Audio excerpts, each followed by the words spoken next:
안녕하세요, 이 기자입니다. 지난번에 말씀드린 대로 CES 2020 제품 여러 가지를 짤막하게 해보려고 하는데요. 제품 40개를 준비했으니 공부하시는 학생분들, 출퇴근하는 직장인분들 가벼운 마음으로 쭉 시청하시거나 들으시면 될 것 같습니다. 그리고 이번 영상에 나온 기기들 중에 괜찮은 제품 선호도 조사를 하려고 합니다. 댓글로 괜찮은 제품을 단답형으로라도 남겨주시면 저희 채널에서 참고하여 다음 컨텐츠로 활용할 계획입니다.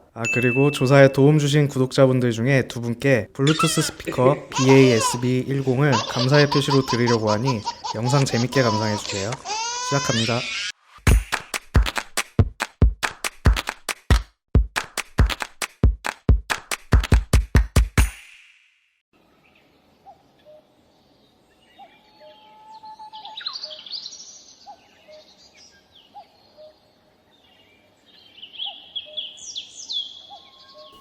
현대차가 개인용 비행체 콘셉트 SA1을 공개했습니다. 미국 라스베이거스에서 열린 CES 2020에서 공개된 SA1은 우버와의 협업을 통해 완성된 개인용 비행체로 전기 추진 방식의 수직 이착륙 기능을 탑재하고 조종사를 포함해 총 5명이 탑승할 수 있습니다. 콘셉트 SA1의 크기는 날개 15m, 전장 10.7m로 활주로 없이 비행이 가능한 전기 추진 수직 이착륙 기능을 탑재한 타입으로 총 8개의 프로펠러를 장착하고 있으며 최대 약 100km를 비행할 수 있습니다. 최고 비행 속력은 290km에 달한다고 합니다. 상용화는 2028년을 목표로 하고 있다고 합니다. 그런데 한 가지 걱정스러운 부분은 주차를 어떻게 해야 할까요? 뷰티테크 쪽 얘기도 해봐야겠죠. 원래 뉴트로지나 스킨360 애플리케이션은 CES 2018에 나왔었는데 당시에도 스킨360은 피부과 클리닉에 내원해야 비로소 가능했던 피부 표면 내 외부에 대한 분석을 가정 내에서 가능케 해줄 것이라는 맥락에서 이슈가 많이 됐었습니다. 이번에 선보인 개량 버전 스킨360 애플리케이션의 경우 피부를 분석하기 위해 스킨 스캐너 디바이스와 30배율 확대 렌즈, 강한 조명 등을 필요로 했던 오리지널 버전과 달리 스마트폰에 장착된 카메라 하나만 있으면 해결된다는 점에서 기술적으로 향상이 됐습니다. 애플리케이션에 내장된 뉴트로지나 인공지능 어시스턴트는 사용자들의 스트레스 수치, 수면 패턴 및 운동 등 피부에 영향을 미치는 습관들에 대한 문답을 거쳐 8주간의 맞춤 피부관리 요법을 제공해줍니다. 스킨360 애플리케이션은 애플과 구글 플레이 스토어에서 다운로드 받을 수 있습니다. 일본 PAB 개발업체인 에어로넥스트사에서 플라잉 곤돌라라는 승객용 드론 제품을 발표했는데요. 에어로넥스트가 개발하고 있는 PAV의 개념을 시각화시킨 제품입니다. PAV는 퍼스널 에어 바이클의 약자입니다. 앞뒤로 각각 프로펠러 4개가 장착되어 있고 내부가 관람차처럼 둥근 모습을 하고 있습니다.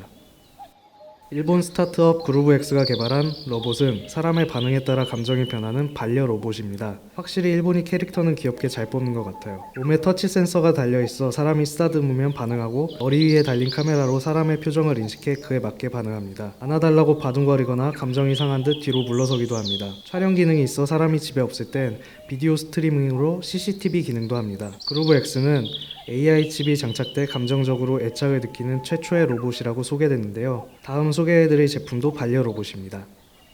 삼성에서 만든 로봇 볼리입니다. 볼은 공이죠. 말 그대로 공처럼 생겼어요. 홈케어 로봇이고 외형은 굉장히 심플합니다. 공 모양이라서 어디든지 이동 가능하고 야외에서 친한 친구랑 던지고 놀 수는 없습니다. 반려 로봇이니까요. 사용자를 인식해 따라다니면서 여러가지 집안의 잡다한 일들을 할 수 있는 로봇으로 사용자 집의 여러 가전제품과 연동하여 사용하게 됩니다. 그리고 내부에 카메라가 탑재되어 보안 역할도 할 수 있어요. 그런데 역으로 해킹을 당한다면 너무 끔찍한 일이 벌어지겠네요. 드디어 레노버가 접었습니다. 사업이 아니라 태블릿을. 접는 기기들의 얘기는 작년부터 계속 나오고 있는 이슈라서 모두 익숙하시죠? 세계 최초의 폴더블 태블릿 PC인 본 제품은 지난해 프로토타입으로 이미 공개된 바 있는데요. 13.3인치 2048-1536 해상도의 아몰레드이고요. 이를 반으로 접어 휴대성을 극대화했습니다. 무게는 999g이며 접었을 때 두께는 27.8mm, 펼쳤을 때의 두께는 7.8mm입니다. 디스플레이는 터치 및 액티브 펜을 지원하며 밝기는 300니트입니다. 레이크필드 기반 아톰 프로세서를 탑재한 레노버 싱크패드 X1 폴드는 램 8GB, 저장 공간 최대 1TB SSD, 500만 화소 카메라를 내장하고 있으며 4G, 5G 모델을 내장하기도 했습니다. 배터리는 50W이며 USB Type-C 단자 2개를 포함합니다. 운영체제는 윈도우 10 프로입니다. 출시는 2020년 중반으로 예상되며 가격은 1TB 기준으로 2,499달러, 우리 돈으로 약 300만원입니다. 300만원입니다. 모토로라 레이저 폴더블 모델은 접으면 작아지고 펼치면 일반 사이즈의 스마트폰이 되는 다른 컨셉의 폴더블 스마트폰입니다. 그렇기 때문에 이 제품은 가로로 접는 형태가 아니라 세로로 접는 인폴딩 형태를 취하고 있습니다.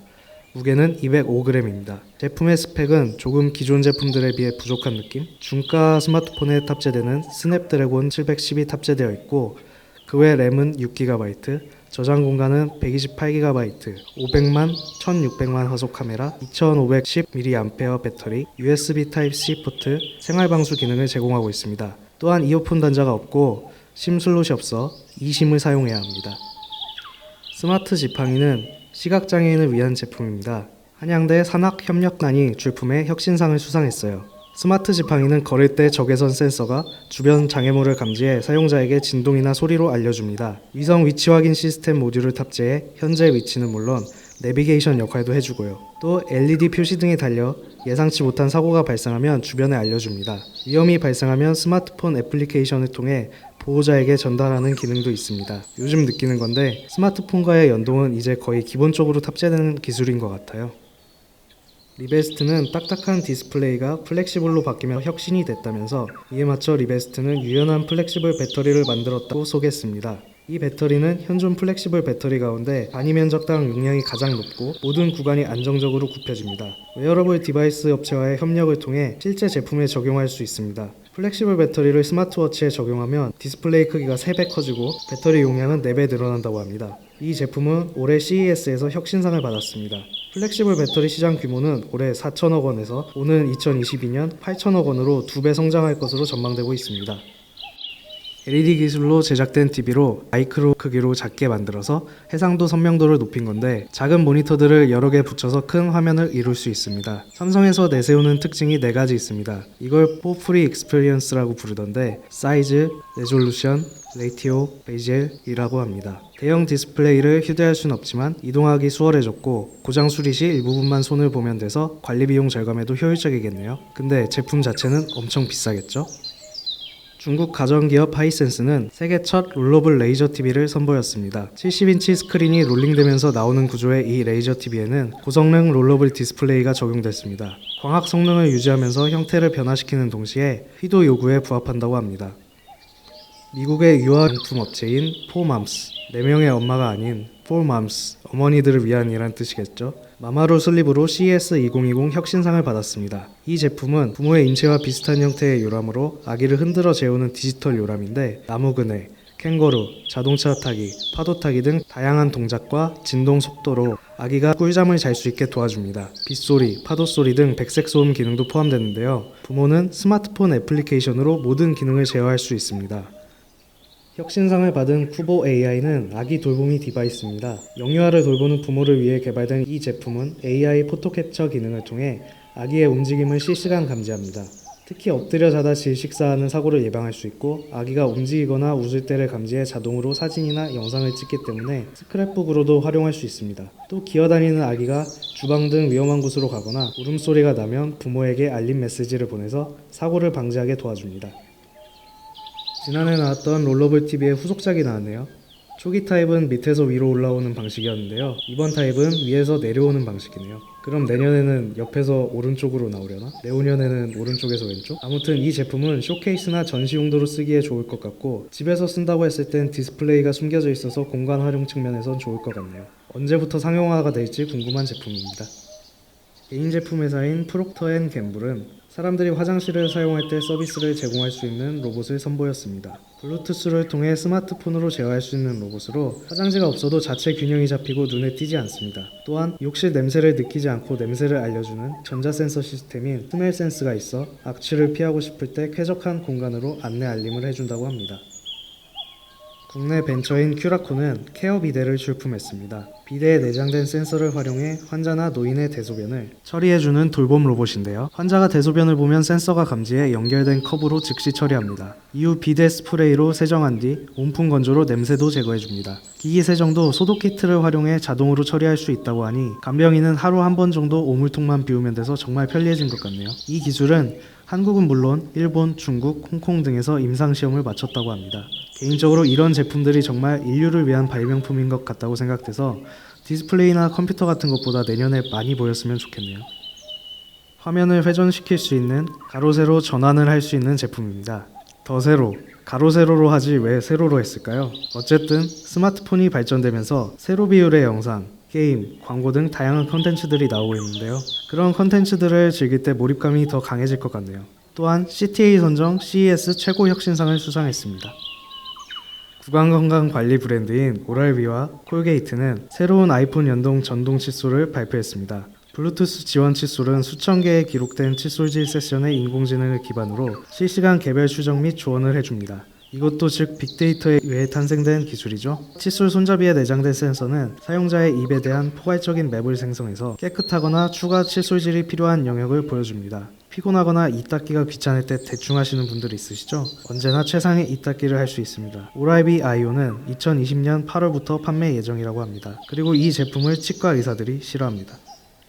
뼈와 근육이 약한 근골격계 환자나 노인은 세심한 관리가 필수입니다. 심지어 저도 나이가 들어서 요새 좀 필요한 것 같은데. 아무튼 CES 2020에서 혁신상을 받은 국내 벤처 엑소시스템즈가 개발한 엑소리헵은 사물 인터넷 기술을 활용한 에어러블 기기입니다. 무릎 등에 엑소리헵을 착용하면 근력 상황을 측정하고 데이터를 분석한 뒤 개인에 맞게 전기 자극을 줘서 근육을 강화해주는 방식인데요. 장치에 내장된 응용 프로그램이 데이터를 분석해 체계적인 건강관리를 받을 수 있습니다. 쓰레기를 담는 예쁜 쓰레기통, 샤오미 쓰레기통으로 유명한 회사 토뉴 아시나요? 토뉴라는 회사는 자체적으로 많은 더러운 작업을 수행하는 가정을 위해 설계된 쓰레기통을 제시했습니다. 캔이 가득 차면 사용자는 버튼을 터치하여 기기의 스마트 기능을 활성화합니다. 그런 다음 장치는 폐기물 봉투를 완전히 밀봉하고 새 쓰레기 봉투를 모두 제자리에 둡니다. 그런 다음 캔 내 상단을 들어 올려 사용자가 가방을 집어 버릴 수 있습니다. 어디서든 내 집처럼 LG 싱큐존입니다. 집 안팎의 경계를 허물어 제품과 서비스를 연결하는 인공지능 솔루션을 발표했는데요. SF 영화에서도 많이 등장하던 게 이제 상용화가 될 수도 있겠네요. LG 싱큐존은 LG 싱큐홈과 커넥티드 카존, 싱큐핏 컬렉션, 클로이 테이블 등으로 구성되며 싱큐홈은 스마트 도어인 현관문이 사물 인터넷 공간 솔루션으로 집 안팎을 연결하며 인공지능과 사물 인터넷, 빅데이터 등을 이용해 가전제품을 최적의 상태로 관리해주는 프로액티브 서비스도 시연했습니다. 또 LG전자는 자동차 시트 업체인 에디언트와 함께 커넥티드카 솔루션을 선보였는데 싱큐핏은 인공지능을 활용해 3차원 카메라로 사용자가 옷을 입은 상태에서도 신체를 측정해 아바타를 생성하고 다양한 옷을 입어볼 수 있도록 해줍니다. 미국 피츠버그에 있는 비영리 단체가 개발한 푸드 레스큐 히어로는 식품을 기부하려는 사람과 받기를 원하는 사람들을 연결해주는 애플리케이션입니다. 식료품점과 식당 등이 음식 기부를 원하면 앱을 통해 1만 명의 자원봉사자에게 배송 통보가 가는데 음식들은 빈곤, 기아 관련 단체에 보내지거나 기부받기를 원하는 이들에게 직접 배송됩니다. 기아는 물론 음식물 쓰레기를 줄이는 효과가 입증돼 미국 전역으로 확산 중이라고 하네요. 지금까지 출시된 대부분의 미니 PC는 저장 장치와 메모리는 대부분 교체 가능하지만 프로세서와 그래픽 칩셋은 메인보드에 고정된 상태로 출시되어 업그레이드가 사실상 불가능했죠. 고스트 캐년은 이런 딜레마를 컴퓨터 엘리먼트로 해결했습니다. 컴퓨터 엘리먼트란 인텔이 지난해 발표한 PC 규격 중 하나로 PC 프로세서와 메모리 등 핵심 부품을 따로 분리해 업그레이드나 교체가 가능하게 만든 겁니다. 인텔 관계자는 이후 모델에도 규격에 맞는 컴퓨터 엘리먼트를 계속 출시할 것이며 사후 지원이나 확장성 문제는 거의 없을 것이라고 했습니다. 오디세이는 삼성전자가 2017년 1월 고성능 게이밍 노트북으로 처음 선보인 브랜드인데 삼성전자는 CES에서 G9, G7 등 신제품 3종을 선보였습니다. 공률 1000라운드인 QLED 커브드 패널을 적용, 응답 속도는 최단 1ms, 주사율 240Hz를 지원하여 속도감 있는 게임을 할 때 좋을 것 같네요. G7은 최대 600니트 밝기와 2560, 1440 QHD 해상도를 적용한 16:9 와이드 모니터입니다. 그리고 G9은 최대 1000니트 밝기와 5120, 1440 듀얼 QHD 고해상도를 적용했고 화면 비율은 32:9 울트라 와이드입니다. 최대 화면 밝기는 1000니트. 프랑스 자율주행 전문기업 발레오가 중국 온오프라인 연계 서비스 기업 메이투안 디엠핑과 개발한 자율주행 전기 드로이드 시제품을 공개했습니다. 길이 1.8m, 폭 1.2m, 높이 1.7m로 한 번 이동할 때마다 최대 17개의 음식을 배달할 수 있습니다. 오염물질을 배출하지 않으며 시속 12km로 도시를 주행합니다. 최대 주행거리는 100km이고 고객은 스마트폰 앱으로 배달을 예약하면 됩니다. 배달의 민족 사장님, 발레오랑 콜라보 하셔야 되지 않겠습니까? 사진 기사로 많이 떴었죠? 이미 보신 분들도 계실 텐데 삼성전자가 작은 스마트폰 화면의 키보드를 사용해 문자를 입력하는 불편함을 해결할 수 있는 기술을 선보였습니다. 셀피 타입이라고 불리는 이 가상 키보드 소프트웨어는 인공지능 기술과 스마트폰 카메라를 사용해 손가락을 추적해 문자를 입력해주는 눈에 보이지 않는 가상의 키보드입니다. 예를 들면 셀피 타입을 켠 후 책상 위를 키보드를 치듯이 움직이면 스마트폰에 문자가 입력됩니다. 카메라는 사용자의 손가락을 인식해 타이핑 위치를 확인하며 개인별 타이핑 습관을 분석해서 입력 정확성을 높일 수 있습니다. 이 키보드는 전면 카메라 이외에 별도의 장비가 필요 없어서 노트북, 스마트폰, 태블릿까지 널리 사용될 수 있습니다. 이제 키보드는 없어지게 될까요? 플레이스테이션으로 유명한 소니가 전기 컨셉카를 발표했습니다. 이제 자동차와 IT 영역이 무너지고 있는 것 같네요. 소니와 자동차 하면 어울리는 조합이 아니지만 전기차는 또 다르겠죠? 디자인으로 봐서는 양산이 가능할 것 같은 느낌이고요. 자동차 플랫폼은 독일의 마그나 슈타이어에서 발표한 전기차 전용 플랫폼을 쓰고 생산도 역시 마그나 슈타이어에서 한다고 하네요. 통신을 퀄컴에서 5G 플랫폼을 받는다고 합니다. 소니 전기차는 자율주행 단계 레벨 2 이상의 주행 지원을 실현한다고 합니다. 첨단 센싱 기술로 차량의 360도 주변을 감지해 다양한 주행 상황을 감지하고 데이터를 감지, 운전자 제어 패턴 등의 정보를 수집해 안전한 운전을 가능하게 한다고 합니다.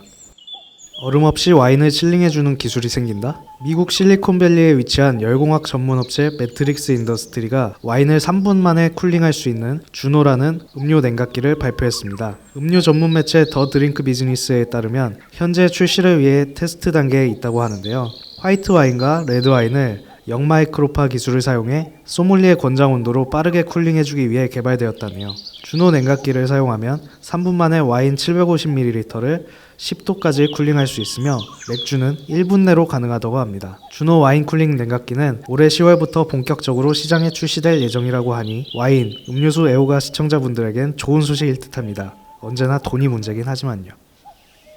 레스토랑 운영과 관리를 위한 로봇 서비스 LG 클로이 다이닝 솔루션을 공개했습니다. 레스토랑에서 접객, 주문, 음식 조리, 서빙, 설거지 등 로봇이 제공할 수 있는 다양한 서비스 영역을 제안했다고 합니다. 손님들은 식탁에서 테이블 로봇으로 주문 결제를 합니다.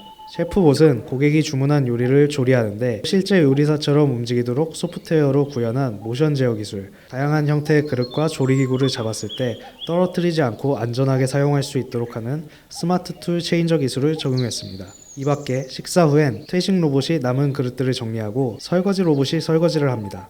로봇이 정말 인간의 일자리를 대체하게 되는 걸까요? 복잡한 레시피가 들어가는 음식점에서는 아마 힘들겠지만 단순하게 조리할 수 있는 음식점에서는 금방 도입될 수 있는 기술이지 않을까 싶네요. 첨단 재료 기반 소비자 기술 액세서리의 선두주자인 피타카는 iOS 및 안드로이드 기기용 초경량 초강력 아라미드 섬유 케이스, 충전기 및 액세서리 시스템의 최신 에어 시리즈 제품을 출시했습니다. MFI 인증을 받은 6-in-1 충전 솔루션으로 애플이 설정한 표준을 완벽하게 준수한다는 의미입니다. 따라서 애플 제품이랑 호환이 잘 됩니다. 컨버터블 라이트닝, USB-C 도킹 스테이션, USB-C 옆엔 USB-A 포트 1개, 애플워치 충전 거치대가 있으며 2개의 장치를 한 번에 무선으로 충전할 수 있습니다. 무선 충전 패드에 아이폰 또는 에어팟을 놓아도 되며 일반 충전 패드에서와 같이 충전됩니다. 에어옴니와 iOS 에코시스템을 페어링하는 것이 좋지만 안드로이드 기기에서도 사용할 수 있으니 참고하시면 될 듯합니다.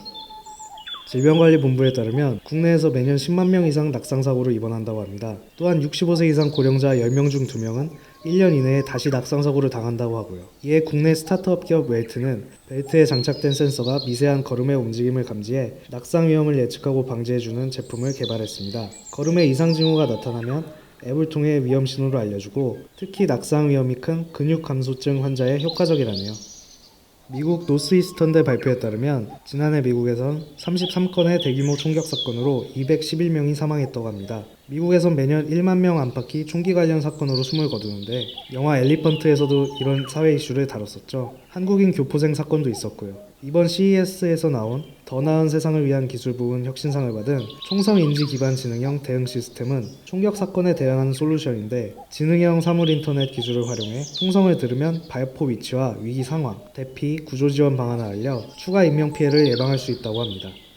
도시에 살면서 내가 재배한 채소를 먹을 수 있게 된다? LG가 집안에서 사용하는 신개념 프리미엄 식물 재배기를 발표했습니다. 누구나 쉽게 야외가 아니라 집안에서 1년 내내 신선한 채소를 재배할 수 있는 식물 재배기입니다. 이 제품은 상추, 케일 등 약 20종의 다양한 채소를 야외보다 빠르게 재배할 수 있는데요. 총 4개의 선반을 이용해 한꺼번에 재배할 수 있는 채소의 종류는 24가지, 잎채소, 새싹채소, 허브 등으로 나눠 선반마다 비슷한 채소를 같이 키우는 것도 가능합니다. 사용자들은 스마트폰을 통해 채소의 생장 상태를 실시간으로 모니터링하고 식물 재배기를 제어할 수 있고, 스마트폰 앱은 채소를 재배하는 각 단계마다 유용한 정보와 수확 시기 등도 알려줍니다.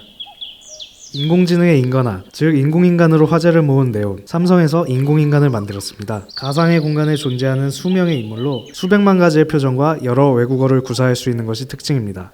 너무나도 자연스러운 동작을 구사하며 실제 현장에서 촬영된 영상을 보면 언어와 입모양의 동기화 측면에서 디테일이 많이 떨어지는 모습을 확인할 수 있었고요. 아직은 개발 단계인 것 같으니 조금 더 두고 봐야 할 것 같습니다. 3D 프린팅 마스크팩은 말 그대로 사람마다 다 다른 얼굴을 실시간으로 읽어내고 이를 토대로 마스크팩 도안을 디자인하는 기술입니다. 마스크팩 모양을 맞춤으로 디자인할 뿐만 아니라 스캔한 사용자의 피부 상태를 고려해 5분 안에 마스크팩을 출력해낼 수도 있습니다. SMD 솔루션은 요양기관용 구강세정기인 SMD 코모랄을 처음으로 공개했습니다. SMD 코모랄은 입에 가볍게 물 수 있는 마우스피스 형태로 만들어졌습니다. 이 제품을 이로 물고 있으면 마우스피스 한 수백 개의 구멍에서 정수된 물이 뿜어져 나와 그 압력으로 치태와 바이오필름 등을 제거합니다. 세정 후 양치액은 특수 설계된 배수로를 통해 흡입돼 중증 환자나 장애인들도 양치액을 삼킬 위험이 없습니다. CES 사무국은 SMD 코모랄의 이 같은 제품 성능을 높이사 혁신상을 수여했습니다. 벤츠는 영화 아바타에서 영감을 얻은 비전 AVTR을 발표했습니다. 이 차는 지속가능한 모빌리티, 자원 절약을 통한 환경 보존, 인간, 기계, 자연 간의 조화 등의 메시지를 담았는데요. 차명 가운데 AVTR은 아바타의 약자이자 운송수단의 첨단 변혁을 뜻합니다. 디자인은 영화 속 동물, 식물의 형태적 특징을 지붕, 휠, 대시보드, 시트 등 차체 전반에 적용했는데 실내에는 가죽 대신 비동물성 소재인 다이나미카와 등나무를 가공한 카론을 썼습니다. 컨셉트카의 핵심인 사용자 경험은 영화 속 주인공과 생명체들이 교감하듯 탑승자와 자동차 간의 상호작용을 강조했고, 특히 스티어링 휠, 페달 대신 제스처 컨트롤과 센터 콘솔의 제어 장치를 마련해 새로운 사용자 환경을 조성했습니다. 근데 이거 상용화되긴 힘들 것 같죠? 아무래도? 화미가 집에서 즐기는 트레이닝 장비를 공개했습니다. 멀티 기능을 포함한 러닝머신으로 다양한 소셜 트레이닝 콘텐츠를 제공해 교육 활동까지 지원하는 첨단의 장비입니다. 전신 거울 크기의 핸드폰과 같이 43인치의 LCD HD 스크린을 통해 1000개가 넘는 요가, 스트레칭, 달리기 등의 클래스를 제공합니다. 고급 인공지능 기술과 컴퓨터 비전 기술이 합쳐져 새로운 홈 피트니스의 장을 여는 제품이 될 것으로 전망됩니다. 인텔이 차세대 코어 프로세서 타이거 레이크를 공개했습니다. 타이거 레이크는 인텔이 10나노미터 공정에서 생산하는 세 번째 프로세서로 AI 가속 기능과 내장 그래픽 칩셋 성능을 크게 끌어올렸습니다. AI 가속 기능은 물론 2018년부터 인텔이 새롭게 개발해온 그래픽 칩셋인 Xe 그래픽스가 탑재됩니다. 이 제품을 발표하기 2시간 전에 AMD는 자사가 개발한 8코어 16스레드 프로세서인 라이젠 7 4800U가 인텔 코어 i7 1065G7 프로세서보다 그래픽 성능 면에서 28% 이상 앞선다고 강조했는데, 인텔이 2시간 만에 타이거 레이크를 선보이며 AMD의 주장은 설득력이 없어졌습니다. 이를 탑재한 제품은 올 하반기 출시 예정입니다.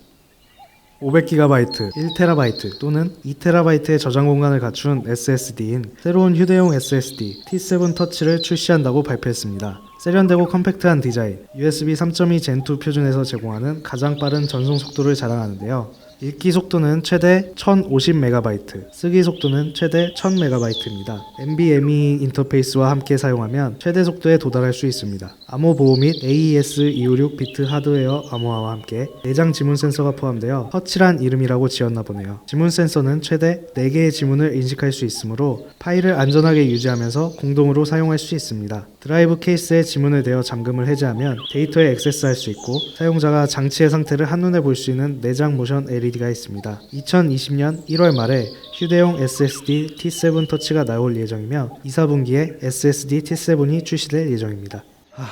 40개나 제품을 설명하다 보니까 배가 고프네요.